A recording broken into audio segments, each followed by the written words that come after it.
this I found fascinating. You know, my theory about Rogan has always been that to a large extent, he's in over his head. And I've said this particularly in the context of, well, he's in over his head about, I think, politics sometimes, but particularly when it came to things like, you know, what he was doing with COVID. And my argument was he has a responsibility. If you have a platform that big, the responsibility grows, whether you want it or not. And he said on his show, you're an idiot if you listen to me about medical advice, right? I mean, I'm paraphrasing, but it was more or less. And that may be true, but that doesn't excuse him dispensing it. Yeah, you should not want to like give idiots medical advice, right? Then you don't should give medical be concerned advice. that idiots are taking But medical that advice. would require him not giving that advice would require a level of consciousness about his influence, right? Well, I when mean, you get an $100 million deal from Spotify, Well, you pretty much understand that you have some influence, Well- and you look at your own numbers and you see how many people listen to you. But if you were to excuse yourself for dispensing that wrong advice and blame the idiots who might listen to you on that advice, you have an awareness of your power. But he was denying that in that moment, It's the same. which is interesting Yeah. because here he acknowledges it. Okay. The Trump era is also going to be one of the weirder times when people look back historically about the division in this country. He's such a polarizing figure that so many people felt like they could abandon their own ethics and morals and principles just to attack him and anybody who supports him because he is Pause it for one second.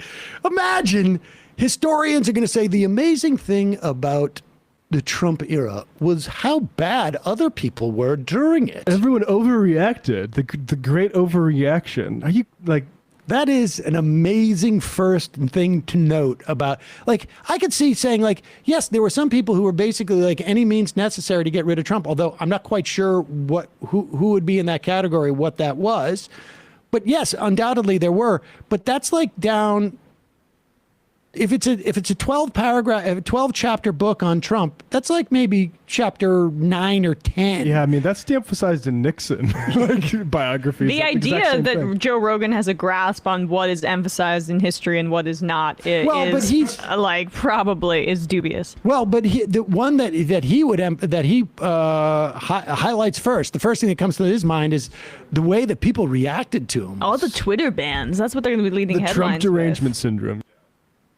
existential threat to democracy itself. But don't you think Go it's not back. a cause? An existential threat. No, go back, because I want to see what he says is the existential threat to democracy. It was the response that people had to Trump or was it the literally outlined coup that he was attempting?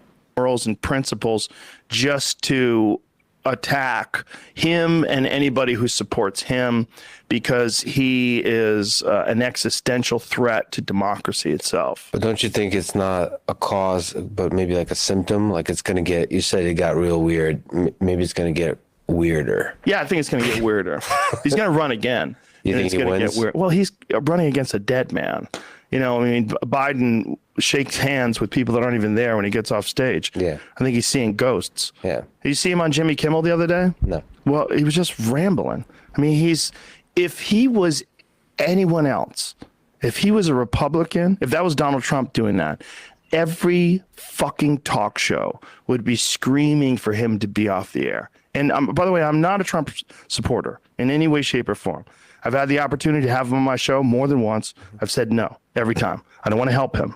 I'm not interested in helping him. The night is still young. We'll see. If I have him on, the night is still young? Yeah. You think I'll have him on? Yeah, I think you'll have him on. Really? Why do you think that? Because you'll have Putin on? Pause it for 1 second. Pause it for 1 second. So he doesn't want to help him. So he is aware of the power of his platform.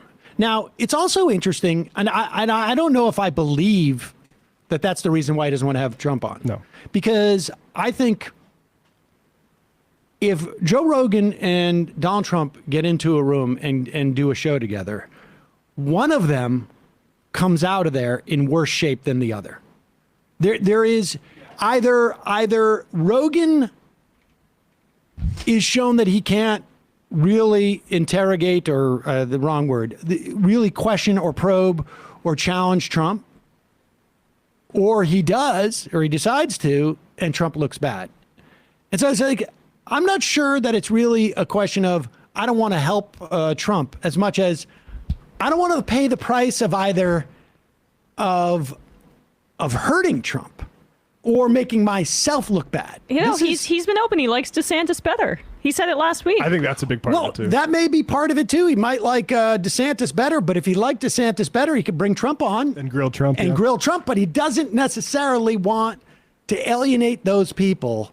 Even though he says, like, I don't support Trump, he doesn't want those clips of him out there, you know. Yeah, notice he said that after he talked about Trump derangement syndrome. Right. Well, that was the point. Is the emphasis for him there is how divisive or deranged people are by him. So he wants to always, for the most part, and until he got that deal with Spotify, like, cast the widest net possible for his audience. He's going to say, I like Bernie Sanders, but he's also going to have Charles Murray on or whatever. So he's very conscious about maintaining those big numbers. It's also interesting that he's at least acknowledging, I mean, if he thinks he's going to change the dynamics of a presidential election by having this guy on, he can't possibly believe that when he dispenses health advice on COVID, that's not going to implicate people's behaviors. Yeah. I mean, was he trying to help Robert Malone, the quack that said all that stuff about ivermectin? I mean, this is, if we take what he's saying at face value,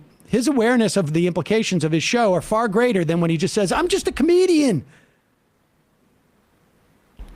The night is still young. We'll see.